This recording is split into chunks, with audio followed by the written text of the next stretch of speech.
네, 오늘 우리가 함께 살펴볼 본문의 말씀은 창세기 25장 27절부터 34절까지 기록되어 있는 본문의 말씀입니다. 하지만 오늘 우리가 함께 나누고자 하는 이 메시지를 온전히 이해하기 위해서는 앞부분에서부터 이어져 내려오는 이야기들을 함께 살펴봐야지만 이 본문에 담겨있는 메시지들을 온전히 이해할 수 있을 것이다라고 생각이 됩니다. 오늘 말씀에 등장하고 있는 주인공은 우리에게 너무나도 유명한 성경 인물인 야곱과 에서입니다. 우리 주일학교 친구들에게 있어서도 이 야곱과 에서의 이야기는 너무나도 빈번하게 다루어져서 익숙할 정도로 이 야곱과 에서의 이야기는 우리에게 잘 알려져 있는 성경의 이야기들 가운데 하나라고 할 수가 있습니다. 그렇다라고 하면 하나님께서는 이 야곱과 에서의 이야기를 통해서 이 시대를 살아가고 있는 우리에게 주고자 하시는 영적인 교훈의 메시지는 무엇이겠습니까? 어떤 경우에는 야곱과 같은 자가 되어야 한다라고 설교를 하고 계시는 그러한 목사님도 있고, 이 본문을 통해서 또 어떤 목사님들은 야곱이 비열하고 약삭빠른 자였다라고 야곱을 폄하하는 그런 내용의 설교를 하는 목사님들도 있으십니다. 하지만 중요한 것은 늘 설교 때마다 제가 말씀드리는 바와 같이 성경은 어떤 인물을 나타내고 드러내기 위한 말씀이거나 혹은 어떤 윤리적인 교훈의 메시지를 우리에게 증거하고자 기록된 그러한 말씀이 아니다라는 것을 우리가 염두에 두고 성경의 말씀들을 대해야지만 될 것이다라고 생각이 됩니다. 성경에 기록되어 있는 모든 말씀들은 궁극적으로 하나님께서 당신의 백성들을 어떻게 구원해 가시는가라고 하는 이 사실에 초점을 맞추고 있다라는 사실을 우리가 잊지 말고 성경에 기록된 메시지들을 읽을 때에 그 방법, 하나님께서 제시하시고 드러내시고 계신 그 영적인 원리가 무엇인가를 우리가 바르게 파악하고 마음 가운데 새기며 우리의 실제의 삶 가운데 적용해야지만 될 것이다라고 생각이 됩니다. 오늘 이 본문의 말씀 가운데 기록된 야곱과 에서의 이야기 또한도 하나님께서 당신의 백성들을 어떻게 구원해 가시는지에 대한 명확한 가르침을 주고 있는 본문의 말씀이라고 할 수 있을 것입니다. 오늘 말씀을 통해서 우리가 하나님의 구원받은 자녀라고 하는 이 확신이 더욱더 공고해지고 굳건해지는 은혜가 충만하시기를 바라겠습니다. 첫째로는 하나님께서는 하나님 자신의 절대 주권으로서 당신의 자녀들을 택하시고 구원하여 주신다라는 사실을 이 본문의 말씀을 통해서 우리에게 증거하고 계시는 것을 알 수가 있습니다. 23절과 24절의 말씀을 한번 같이 봉독하도록 하겠습니다. 23절과 24절의 말씀. 시작. 여호와께서 그에게 이르시되 두 국민이 내 태중에 있구나. 두 민족이 내 복중에서부터 나누이리라. 이 족속이 저 족속보다 강하겠고 큰 자가 어린 자를 섬기리라 하셨더라. 그 해산 기한이 찬즉 태에 쌍둥이가 있었는데 라고 기록되어 있습니다. 이 본문의 말씀을 살펴보기에 앞서서 여러 번 말씀을 드리긴 했지만 우리가 신뢰하는 구원에 관한 교리의 내용에는 무엇이 있습니까? 우리가 흔히 튤립 교리라고 이야기하는 그런 교리의 내용, 구원의 5대 교리의 내용이 있는데 혹시 기억하시는지 모르겠네요. 왜 튤립이라고 하냐면 이 튤립이라고 하는 이 글자가 이 5가지 내용의 그 첫 번째 머리 글자가 되기 때문에 그렇습니다. 그래서 이 튤립이라는 TULIP 이 내용을 근거로 해서 우리가 구원에 관련된 5가지의 교리적인 내용을 신뢰를 하고 있는데, 첫 번째는 Total Depravity, 뭡니까? 전적인 타락에 대해서 우리가 신뢰를 하고 있습니다. 그리고 Unconditional Election, 무조건적인 선택, 그리고 Limited Atonement, 제한적인 속죄, 그리고 불가항력적 은혜. 이 단어 발음이 어렵더라고요. Irresistible Grace, 그리고 성도의 궁극적인 구원 혹은 견인이라고 알 수 있는 Perseverance of the Saints라고 하는 이 5가지의 교리를 우리가 신뢰를 합니다. 그런데 이 5가지의 교리의 내용이 증거하고 있는 핵심이 무엇이냐면 구원이라는 것이 오직 하나님의 절대적인 주권에 의해서 부여되는 하나님의 강권적인 은혜다라는 것이 이 5가지의 교리의 내용이 품고 있는 핵심이라고 할 수가 있습니다. 오늘 말씀해 보시면 하나님께서 리브가에게 3가지 사실에 대해서 말씀을 하고 계시는데, 첫째는 야곱과 에서가 그 뱃속에서부터 나뉠 것이다라고 말씀을 하고 있고, 또 하나는 큰 자가 어린 자를 섬기게 될 것이다라고 말씀을 하고 있고, 마지막으로는 그 둘이 쌍둥이라는 사실에 대해서 성경 말씀이 증거를 하고 있습니다. 이 말씀 가운데는 세 가지 하나님의 주권적인 간섭하심의 의미가 담겨져 있음을 우리가 확인할 수가 있어요. 첫째는 그들의 행위가 아무것도 증거되기 이전에 이미 그 둘의 미래가 나뉘어져 있었다라고 성경 말씀이 분명하게 증거를 하고 있다라는 것입니다.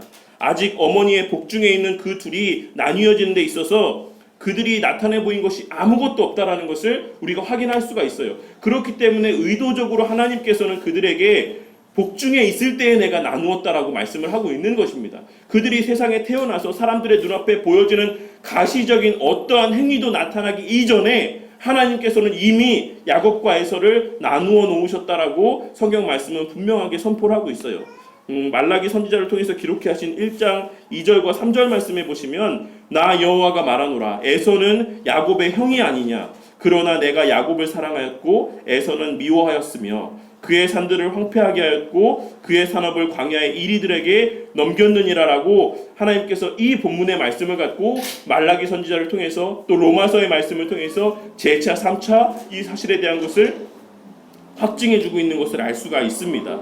하나님께서는 하나님의 주권적인 선택으로 야곱을 택하셨다라는 것을 오늘 본문의 말씀이 증거를 하고 있다라는 것입니다.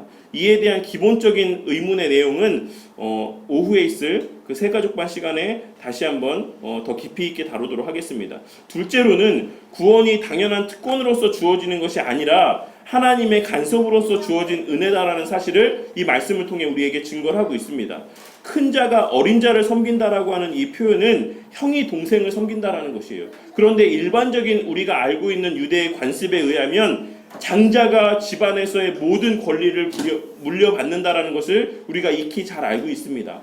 장자에게는 그 부모의 재산 또한도 다른 형제들보다 2배를 물려받게 되어 있고, 무엇보다 레위 족속을 통해서 제사의 직분이 장자의 그 모든 직임이 그들에게 일임되기 전까지 이 장자들이 집안에서의 제사장의 직분을 감당을 했었습니다. 그렇기 때문에 그 장자의 직분들을 레위 족속이 다 일괄로 몰아서 일임해서 그 하나님을 섬기는 그 모든 제사의 직분들을 감당하게 되었던 것이에요. 그렇기 때문에 그 이전까지 장자의 직분 가운데는 이 제사장의 특권이라는 것이 부여되어 있었다라는 것을 우리가 확인을 할 수 있을 것이다라고 생각이 됩니다. 이러한 모든 장자에게 부여되어 있는 이런 영적인 특권의 모든 지위들을 하나님께서 의도적으로 야곱에게 부여하겠다라고 말씀을 하고 있는 것입니다. 그러니까 저절로 그냥 태어났다라고 하면, 그냥 야곱이 장자로 태어났다라고 하면 그냥 자연스럽게 야곱에게 이어져 내려왔을 이 특권이 하나님께서 의도적으로 야곱을 동생으로 나게 하시고 그 동생에게 내가 부여한다라고 하는 이 말씀하심을 통해서 하나님의 구원하시는 것이 저절로 자연적으로 그냥 이루어지는 것이 아닌 하나님의 간섭하심과 하나님의 주도적인 개입을 통해서 성취되어지는 놀라운 역사라는 사실을 이 말씀을 통해 우리에게 다시 한번 확인시켜주고 있는 것입니다. 그리고 이 특권의, 이 제사장의 특권, 장자의 특권에 대해서도 이 뒷부분에 좀 더 깊이 있게 다루는 시간을 갖도록 하겠습니다. 그리고 마지막 셋째로는 쌍둥이로 나게 하시고 그 사실을 분명하게 기록해 하심으로 말미암아서 그 둘에게는 어떤 생태적인 차이점도 존재하지 않는다라는 것을 또한 증거를 하고 계세요. 첫 번째에 복중에서 나뉘었다라는 이 말의 의미 가운데는 그들의 행위에 어떤 잘잘못의 차이가 있지 않다라는 것을 말씀하고 있는 것이고, 이 셋째에 쌍둥이로 나게 하셨다라는 것은 그들이 외적인 타고난 조건에 있어서도 차이가 있지 않았다라는 것을 말씀하고 있는 것이에요. 이것은 우리가 그 성경 건별 강의 시간에도 함께 다루었던 내용에서와 같이 그들이 생태적인 나타내 보이는 외적으로 우리가 판별할 수 있는 어떤 가시적으로 차이가 있는 어떤 그런 차이점이 존재하지 않는다라는 것. 그러니까 내가 선택함에 있어서 그것이 어떤 조건이 있는 것이 아니다. 앞서 우리가 구원의 5대 교리 가운데 아무런 unconditional election이라고 이야기했던, 아무 조건 없이 하나님께서 구원하셨다라고 하는 어떤 그러한 우리의 교리 가운데 증거가 되는 하나의 또한 말씀이라고 할 수가 있는 것입니다. 오늘 말씀에서 이와 같은 내용에서도 하나님께서는 우리의 구원이 오직 하나님의 절대적인 주권에 의해서 주어진 것이다라는 것을 말씀을 하고 있습니다. 이에 대해서 바울은 에베소서 1장 4절에서 6절 말씀에 기록하기를, 곧 창세전에 그리스도 안에서 우리를 택하사 우리로 사랑 안에서 그 앞에 거룩하고 흠이 없게 하시려고 곧 기쁘신 뜻대로 우리를 예정하사 예수 그리스도로 말미암아 자기의 아들들이 되게 하셨으니 이는 그가 사랑하시는 자 안에서 우리에게 거저 주시는 바 그의 은혜의 영광을 찬송하게 하려는 것이라, 이렇게 고백을 하고 있습니다. 어떤 사람들은 오늘 본문의 내용에서 야곱의 어떠함에 주목하고 본받으려고 하는 경우들이 많이 있습니다. 우리가 야곱과 같은 사람이 되어야 된다. 야곱과 같이 하나님의 영적인 특권을 이렇게 사모하는 자들이 되어야지만 된다. 그렇게 선한 행실들이 있어야지만 된다. 선한 열망들이 있어야지만 된다. 이렇게 우리의 어떤 요구를, 우리에게 어떤 행위를 요구하는 어떤 이러한 설교로 이 설교의 말씀들을 이어가는 그러한 경우들이 있는데, 오늘 본문의 말씀 이외에 그 어떤 성경 본문의 말씀을 보시더라도 야곱이 잘했다라고 언급하고 있는 그런 구절의 내용이 기록되어져 있지 않다라는 것에 우리는 주목할 필요가 있습니다.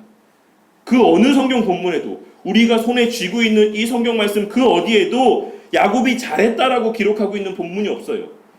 야곱의 행실에 대해서 칭찬하고 있는 본문의 말씀이 기록되어 있지 않습니다. 이것은 구원에 있어서 야곱에 나타낼 수 있는 공로나 분깃이 단 한 점도 없다라는 것을 나타내 보여주는 하나의 증거가 되고 있다라는 것을 꼭 기억하셔야지만 되겠습니다. 그렇기 때문에 우리가 인물 중심의 설교, 야곱과 같은 사람이 되어야 된다라고 하는 그 설교의 결론으로 귀결되어지는 것이 얼마나 잘못된 결론인지를 다시 한번 깨닫는 우리 성도님들이 되시기를 바라겠습니다. 이와 같은 내용들을 하나님께서 우리에게 이 구원이라는 것이 절대적인 하나님의 주권을 통해 이루어지는 것이다라고 하는 것을 첫째로 우리에게 증거를 하고 있습니다. 둘째로는 하나님의 택함을 받은 자, 하나님께 속한 자에게는 자연스럽게 하나님에 대한, 그리고 영적인 특권에 대한 갈망이 있게 된다라는 것을 증거를 하고 있는 것이에요. 그것을 가져야 된다라고 말씀하고 있는 것이 아니라 하나님께 속한 자에게는 자연스럽게 그 영적 특권에 대한 갈망이 동시에 자리 잡고 있을 수밖에 없다라는 것을 말씀을 하고 있는 것입니다. 31절 말씀에 야곱이 이르되 형의 장자의 명분을 내게 팔라. 앞서 말씀드린 바와 같이 장자의 명분에는 재산을 2배 받는 특권도 포함되어 있기는 하지만, 보다 더 큰 특권이라는 것, 본질적인 특권이라는 것은 그 가문의 영적인 명맥을 이어가는 주체가 되는 특권이 장자에게 부여되는 본질적인 특권이라는 것입니다. 그 가정의 제사장으로서의 하나님 앞에서의 가정을 신앙으로 세워가며 하나님을 섬기며 교제하는 특권이 장자에게 주어져 있다는 것을 우리가 주목해서 볼 필요가 있다는 것이에요. 그리고 그 책임과 특권을 온전히 감당할 수 있게 하기 위해서 그 수단으로서 재산도 2배를 받게 되는 것입니다.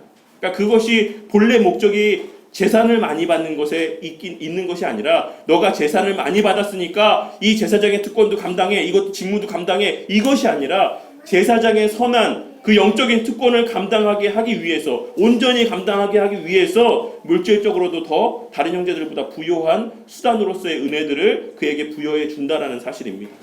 야곱은 그 영적인 특권에 대한 열망이 있었다라는 것을 오늘 본문의 말씀을 통해서 확인할 수가 있습니다. 그런데 그렇다라고 하면 그와 반면에 에서는 어떠한 사람이었습니까?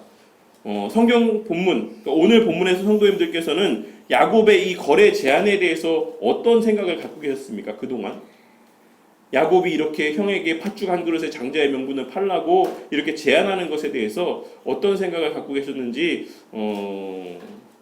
잘 모르겠습니다. 어쨌든 만일 우리가 예를 들어서 제가 어떤 것을 되게 귀하게 생각한다라는 것을 성도님들이 다 아세요. 예를 들어서 이 결혼 반지를 엄청 귀하게 생각한다는 걸 알고 있는데, 야, 내가 밥 한 그릇 살 테니까 너 그 반지 나한테 줘라 라고 이렇게 상식적으로 이야기하는 사람이 있겠습니까? 없겠죠. 그 사람이 그것을 귀하게 여긴다라는 것을 우리가 익히 알고 있다라고 하면 팥죽 한 그릇에 그것을 팔라고 하는 이러한 제안들을 쉽게 할 수 없었을 것이에요. 그러니까 야곱이 이러한 제안을 형에게 이야기할 수 있었다라는 것은 에서가 평소에 이 장자의 명분에 대해서 어떻게 생각하고 있었는지를 나타내 보여주는 하나의 반증이 된다는 것입니다.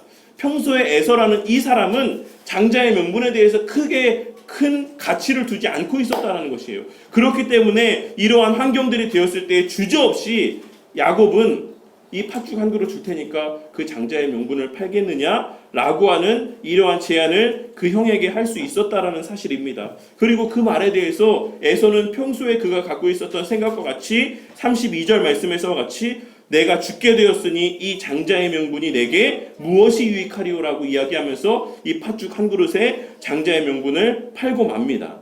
에서는 이와 같은 이 고백을 통해서 우리에게 두 가지 사실을 증거를 하고 있습니다. 첫째로는 그에게 있어서는 영적인 것보다 육적인 것이 더 우선이라는 사실에 대해서 우리에게 증거를 하고 있어요. 또 하나, 그에게는 나중의 삶보다 지금 이 순간의 삶이 더 중요하다라는 것을 그 자신의 입을 통해서 우리에게 증거를 해주고 있습니다. 에서의 그와 같은 마음가짐을 가리켜서 성경은 무엇이라고 증거를 하고 있습니까? 히브리서 12장 16절 말씀. 음행하는 자와 혹 한 그릇 음식을 위해서 장자의 명분을 판 에서와 같이 망령된 자가 없도록 살피라 라고 이렇게 이야기를 하고 있습니다. 히브리서 12장 16절 말씀에서 하나님께서는 에서의 삶을 가리켜서 음행하는 자, 망령된 자의 삶이라고 평가를 하고 있습니다.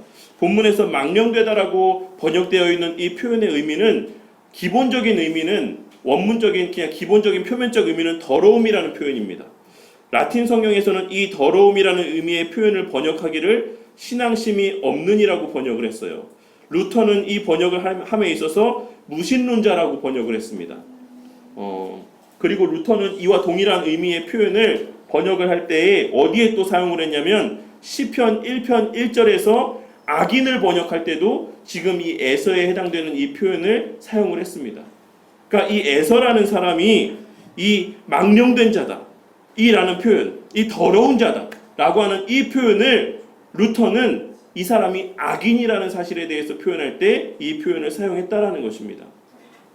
한글 성경에는 음행하는 자와 에서를 별개로 기록하고 있는 것처럼 보이지만 원문에는 사실 에서가 곧 음행하는 자고 에서가 곧 망령된 자다 이런 뉘앙스로 기록이 되어 있습니다. 그래서 원문의 뉘앙스대로 우리가 이 번역을 다시 해보자면 에서와 같이 어떤 음행하는 자 혹은 망령된 자가 있을까 두려워하라. 그는 그의 장자의 명분을 한 그릇 식물을 위해서 판 자다 라고 이렇게 번역을 할 수 있을 것이다 라고 생각이 됩니다. 이런 전체적인 맥락의 말씀들을 통해서 에서라는 인물에 대해서 우리가 다시 생각을 해보자면 그는 영적인 것에는 아무 관심이 없는 사람이었으며 자신의 육적인 만족만을 위해서 살았던 사람이었습니다. 그렇기 때문에 26장 34절 말씀해 보시면 에서가 누구랑 결혼을 하고 있습니까? 이방 여인과 결혼을 하고 있어요. 26장 35절에 그 이어지는 말씀을 보시면 그 에서의 이방 여인과 결혼한 그 내용이 그 부모에게 근심이 되었다라고 기록을 하고 있습니다. 그런데 이 본문 말씀에서 근심하다라고 하는 이 표현은 본래 원어적인 의미는 영의 비통함이라는 표현입니다. 그러니까 그 부모가 영적으로 비통해했다라는 의미가 이 표현의 의미 가운데 담겨져 있는 것이에요.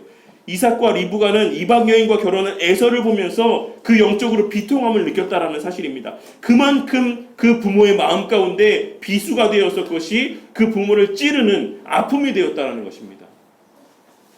그에게 있어서의 지금 당장 오늘의 맛있는 음식을 먹는 것과 육적인 배부름을 채우는 것과 육적인 만족을 채우며 살아가는 그러한 육적인 즐거움 가운데 살아가는 것이 그에게 있어서는 최고의 가치였다라는 것입니다. 그리고 그렇게 육적인 만족과 현세의 즐거움을 추구하며 살아가는 사람들을 성경은 악인이라고 이야기하고 음행하는 사람이라고 이야기하고 망령된 자, 더러운 자, 하나님을 믿지 않는 자, 무신론자 라고 그렇게 기록하고 있다는 사실을 우리가 주목해서 볼 필요가 있을 것이다라고 생각이 됩니다.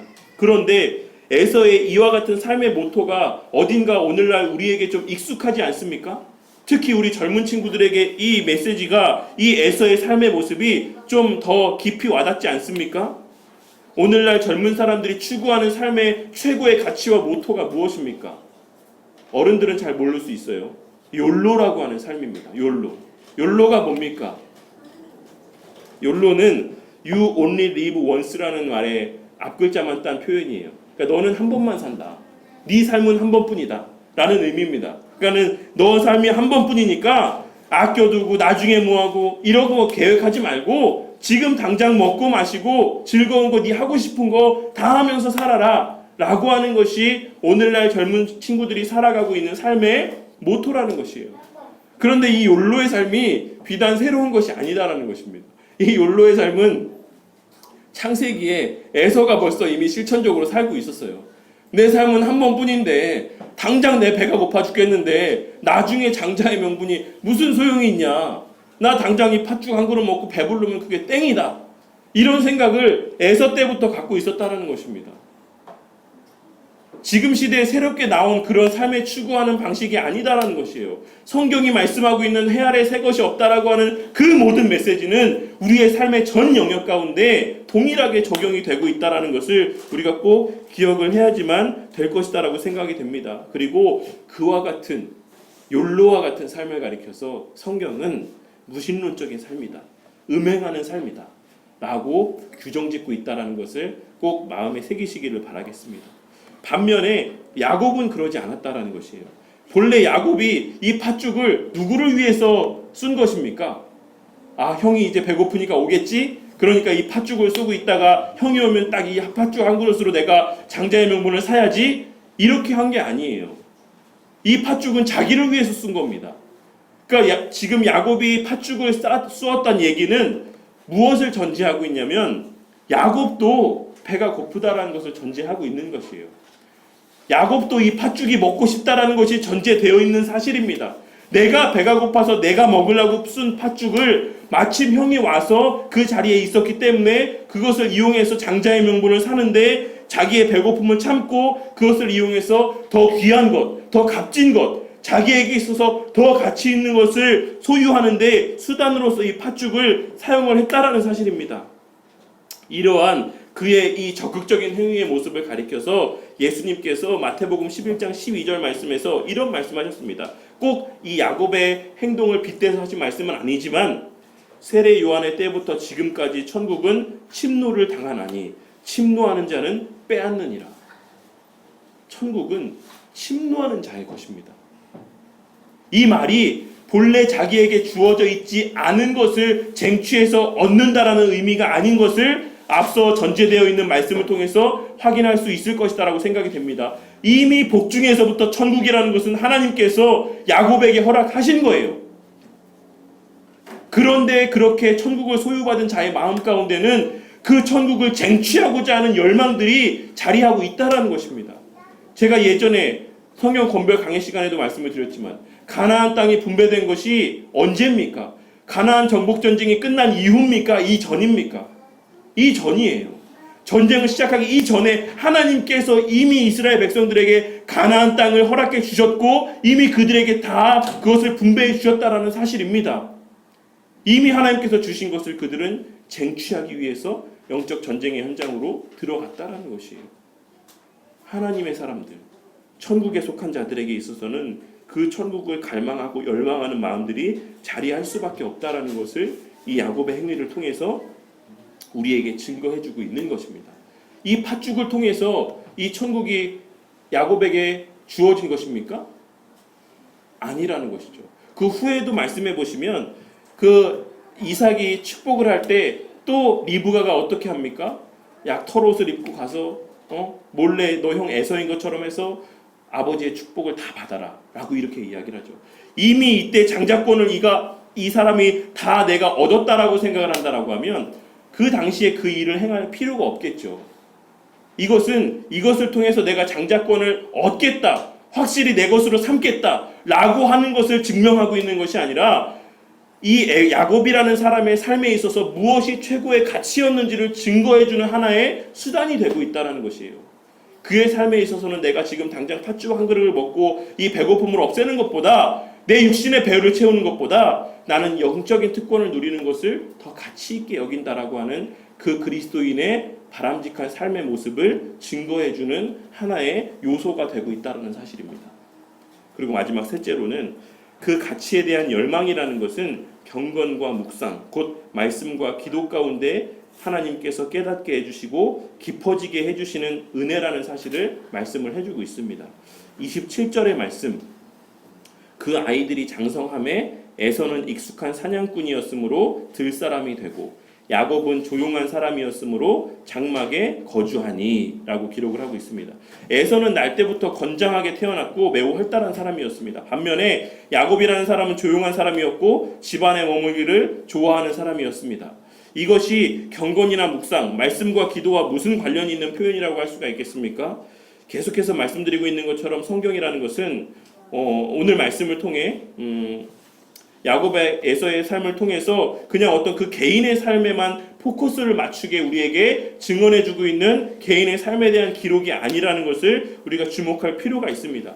계속해서 성경은 하나님께 속한 자와 하나님께 속하지 않은 자의 삶의 모습을 이렇게 여러 성경의 인물들을 통해서 우리에게 극명하게 대비시켜서 드러내 보여주고 있는 것입니다.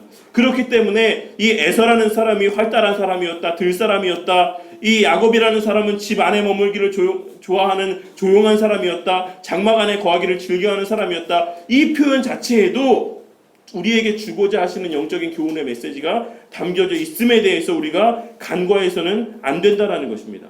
에서는 들사람이 되었다라고 성경이 기록을 하고 있습니다. 이는 사냥하는 사람이라는 의미고, 사냥에는 반드시 무엇이 수반이 됩니까?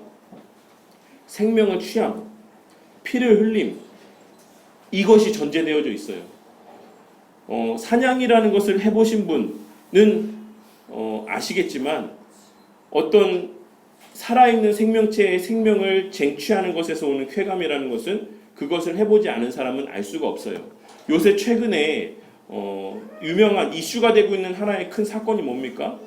이 나라에 시위하는 거 말고 오래된 연쇄살인, 그 살인범이 잡혔죠. 왜 연쇄살인범들이 그 살인을 못 끊습니까? 그때 맛봤던 그 육체적인 쾌락을 그 사람들은 잊을 수가 없어요. 처음에는 두렵고 떨렸겠지만 그 타인의 생명을 취함으로써 오는 그 극적인 쾌감이라는 것은 그 무엇으로도 대체할 수가 없다라는 것입니다. 이 지금 야곱이라는 사람이, 에서라는 사람이 들사람이었고 사냥하는 사람이었다, 사냥을 즐기는 사람이었다라고 성경이 기록하고 있는 것은 그와 같은 생명을 취함에서 오는 쾌락을 즐기는 사람이었다라고 하는 의미가 담겨져 있는 것이고, 앞서부터 계속해서 동일한 맥락의 선상에서 이야기하고 있는 것처럼 그의 최고의 가치는 육적인 만족, 육적인 쾌락이라는 사실을 이 표현을 통해서 극대화시켜서 우리에게 나타내 보여주고 있는 것입니다. 반면에 야곱이라는 사람은 조용한 사람이었다라고 성경이 기록을 하고 있어요. 그런데 이 조용한이라고 번역되어 있는 표현은 우리가 일반적으로 알고 있는 조용하다, 그런 사람의 의미의 표현이 아닙니다. 이것을 히브리어 원어에는 탐이라는 표현으로 사용을 하고 있는데, 이 탐이라는 단어는 온전한, 올바른, 이런 의미를 내포하고 있는 단어의 표현이에요. 이러한 근거로 해서 루터는 야곱을 가리켜서 경건한 사람이라고 번역을 하고 있습니다. 그리고 우리는 참된 경건이라는 것은 오직 하나님의 말씀과 성령 하나님의 도우심으로만 말미암는다라는 것을 우리가 잘 알고 있습니다. 개인이 열심을 다해서 수행을 하고 도를 닦아서 경건해질 수 없다라는 것, 우리가 너무나도 잘 알고 있는 사실이죠. 그렇기 때문에 야곱이라는 사람이 온전한 사람이었다, 경건한 사람이었다 라고 성경이 기록하고 있는 이 표현의 이면에는 그가 하나님과 교제하며 하나님의 말씀을 묵상하며 그렇게 조용한 시간들을, 하나님과의 교제의 시간을 보내는 것을 즐거워하는 사람이었다라고 하는 그런 의미가 이 표현 가운데 그 이면에 담겨져 있는 것이다라고 우리가 충분히 유추할 수 있는 것이다라고 할 수가 있습니다. 하나님께서는 오늘 말씀을 통해서 하나님께 속한 자가 아니었던 에서라는 사람은 외적인 자극에서 오는 육적인 것으로 기쁨과 만족을 누리는 자였다라고 하면, 하나님께 속한 자였던 야곱이라는 사람은 내적인 자극에서 오는 영적인 것으로 기쁨과 만족을 누리는 자였다라는 사실을 우리에게 나타내 보여주고 있는 것이에요. 그리고 이는 오늘날 우리를 향해서 하나님께 속하지 않은 자는 외적에서 오는 내 시각적으로, 내 촉감적으로 오는 그 외적인 자극을 통한 그런 만족을 누리는 삶을 사는 자들이고, 하나님께 속한 자들은 말씀을 통해서 변화되어지는 내적인 변화를 통해 만족과 유익과 기쁨과 감사를 누리는 사람이라고 하는 사실을 증거해주는 그러한 하나님의 메시지의 의미가 담겨져 있음을 우리가 확인할 수 있을 것이다라고 생각이 됩니다. 오늘 말씀을 통해서 하나님께서는 하나님께 속한 자와 그렇지 않은 자의 모든 면에서의 극명한 차이를 통해서 하나님께 속한 자의 삶의 모습을 증거해주고 있습니다. 하지만 중요한 것은 그것이 외적이거나 후천적인 노력을 통해서 주어진 것이 아니다라는 것을 꼭 명심하고 주목하시는 성도님들이 되시기를 바라겠습니다. 성경 말씀 그 어디에도 그렇게 조용한 사람이 되기 위해서 노력했다라고 하는 구절이 없습니다. 에서가 밖에 나가서 즐거워하는 사람이 되기 위해서 자신이 노력했다라고 하는 표현이 그 어디에도 기록이 되어져 있지 않아요. 27절 말씀을 다시 한번 보시면 그 아이들이 장성함에 에서는 익숙한 사냥꾼이었으므로 들사람이 되고 야곱은 조용한 사람이었으므로 장막에 거주하니라고 기록이 되어 있습니다. 본래부터 그렇게 태어났다라는 것입니다. 본래부터 하나님께 속한 자는 그렇게 경건한 자로, 온전한 자로, 하나님과 교제를 즐거워하는 자로 그렇게 태어나는 것이고, 하나님께 속하지 않은 사람은 본래부터 외적인 것으로 만족을 누리는 사람으로 태어나게 된다는 사실을 이 본문 말씀이 증거를 하고 있다는 것입니다. 우리에게 주어져 있는 모든 것이 전적인 하나님의 은혜라는 것을 이 본문 말씀을 통해서 우리에게 증거하고 있음을 기억을 하시기를 바라겠습니다. 야곱이 복중에서 택함을 받은 것이나 태어날 때 에서의 발꿈치를 잡고 나온 그 모든 것이 그의 의지가 아니었다라는 것이에요. 또한 에서가 들사람이 되고 야곱이 장막에 거주하는 사람이 된 것도 의지적으로 그렇게 한 것이 아닌 본래 그렇게 타고났음을 성경은 증거하고 있음에 우리는 주목해야지만 된다라는 사실입니다. 그렇다라고 하면 우리는 어떤 사람입니까? 성도님들은 어디에 속한 사람입니까? 성도님들은 무엇을 더 기뻐하고 무엇에서 더 만족을 찾고 무엇에서 더 즐거움을 누리는 사람들입니까? 많은 사람들이 오늘 말씀을 들으시면서 야곱보다는 에서의 삶이 나의 모습과 좀 가까운 것 같다 라고 생각하는 어떤 그런 마음들을 느끼시는 그런 부분들이 있었을 것이다 라고 생각이 됩니다. 우리가 이 세상에서의 삶을 살아가다 보면 때로는 나중에 간다고 하는 천국에서의 삶보다는 지금 당장에 먹고 사는 문제가 더 시급하게끔 느껴질 때가 많이 있는 것이 사실입니다. 에서와 같이 내가 지금 당장 죽게 되었는데 이 장자의 명분, 나중에 천국 간다라고 하는 그것이 무슨 의미가 있냐? 내가 지금 배가 고픈데, 내가 지금 불행한데, 내가 지금 내 삶이 이렇게 열악한데 나중에 보장되어 있는 천국이 나에게 무슨 의미가 있냐? 라고 하는 생각들을 갖게 될 때가 많이 있는 것이 사실입니다. 또한 동시에 교회 안에 보면 너무나 분주한 사람들이 많이 있어요. 에서와 같이 밖에 다니기에 바쁘며 분주하게 어떤 일을 하기에 바쁜 그러한 삶을 살아가는 자들이 너무나도 많이 있는 것, 마르다와 같은 그러한 삶을 살아가는 자들이 교회 안에 너무나도 많이 있는 것을 우리가 시시때때로 보게 됩니다. 그러한 분들은 한 분도 예외 없이 그분들을 붙잡고 물어보면 왜 그렇게 분주합니까? 왜 그렇게 바쁩니까? 왜 그렇게 정신이 없습니까? 라고 질문하면 하나도 예외 없이 뭐라고 대답을 합니까? 하나님의 영광을 위해서, 교회를 위해서 내가 애쓰고 수고하다 보니 이렇게 바쁩니다라고 이야기를 하기 마련입니다. 하지만 믿음의 사람은 맹목적으로 분주하지 않다라는 것을 꼭 기억을 하시기를 바라겠습니다. 하나님께 속한 사람은 여유가 없이 분주한 삶을 살지 않습니다. 분주한 것과 부지런한 것은 다른 개념인 것이고 게으른 것과 여유로운 것도 다른 개념입니다. 믿음의 사람, 하나님께 속한 사람은 부지런하되 분주하지 아니하고 여유롭되 게으르지 않습니다. 왜냐하면 하나님의 절대 주권을 인정하며 살아가는 사람들이기 때문에 그렇습니다. 하나님께 속한 사람들은 바쁜 중에도 늘 말씀 보고 묵상하며 기도하는 삶을 게을리하지 않는다는 것이에요. 그렇게 매일 하루의 삶을 기도로 말씀으로 시작을 하고 하루의 삶을 말씀과 기도로 마무리하면서 나의 삶의 존재 목적과 가치와 방향을 날마다 점검하는 그러한 삶을 살아가는 자들이 바로 그리스도 안에 속한 하나님의 자녀들이다라는 것을 우리가 꼭 기억을 해야지만 되겠습니다. 늘 함께 하시는 하나님에 대한 자각으로 말미암아서 치열한 삶의 현장 속에서도 언제나 여유를 잃지 않는 그러한 삶을 살아갈 수 있는 사람들이 바로 그리스도인이다. 그런 사람들이 바로 조용히 장막에 거하기를 즐거워하는 그러한 하나님께 속한 사람들이다라는 것을 오늘 말씀을 통해서 꼭 깨달으시는 은혜가 있으시기를 바라겠습니다. 오늘 말씀을 들으면서 혹 이 가운데 그러면 나는 에서인가? 그러면 나는 에서에 속한 사람인가? 라는 생각을 하시는 그러한 마음으로 불안해하시거나 불편한 마음을 듣는 그러한 마음들을 갖는 그러한 성도님들도 혹 있으실지도 모르겠습니다. 만약 그런 마음이 드신다라고 하면 염려하지 마시기를 바라겠습니다. 그 불편하고 불안한 마음 자체가 우리 성도님들이 하나님께 속한 자들이라는 사실에 대한 반증이 되기 때문에 그렇습니다. 우리 다 같이 본문 34절 말씀을 다시 한번 함께 합독해 보도록 하겠습니다. 34절 말씀. 야곱이 시작.